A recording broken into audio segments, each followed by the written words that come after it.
The Greeks passed on their passion for theatre, poetry and music to the Romans, who exported it, along with their legions, all over the Mediterranean. But the Romans, too, never got round to writing their music down, and so when Rome fell in the 5th century, the music of the ancient past was lost to us. It's as silent as the grave. Almost.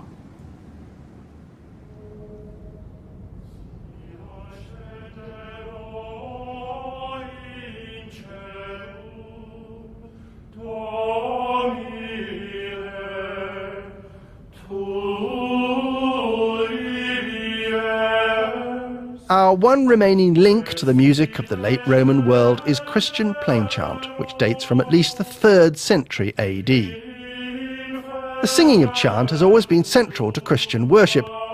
It was a sung version of the Latin words of the Psalms and of the Eucharist or Mass.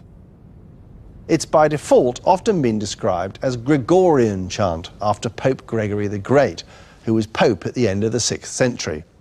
It's beautiful, ancient and mysterious. What it is not, we now know, is anything to do with Pope Gregory.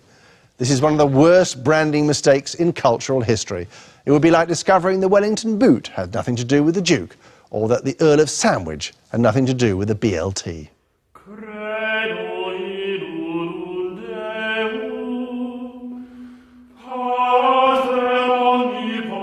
In the earliest form of plain chant, musical monks would sing a meandering tune with no accompaniment, no discernible rhythm, and no harmonising. They are singing together in unison.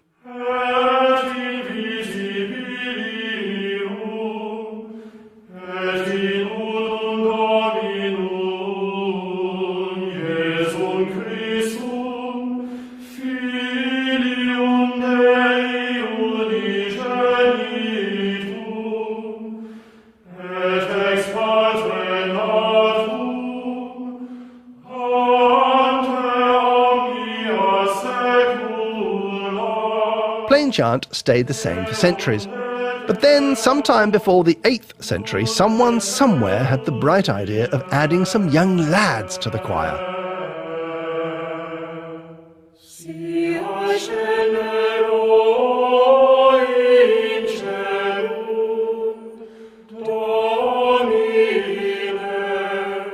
It sounds fuller and brighter with higher and lower voices combined, doesn't it?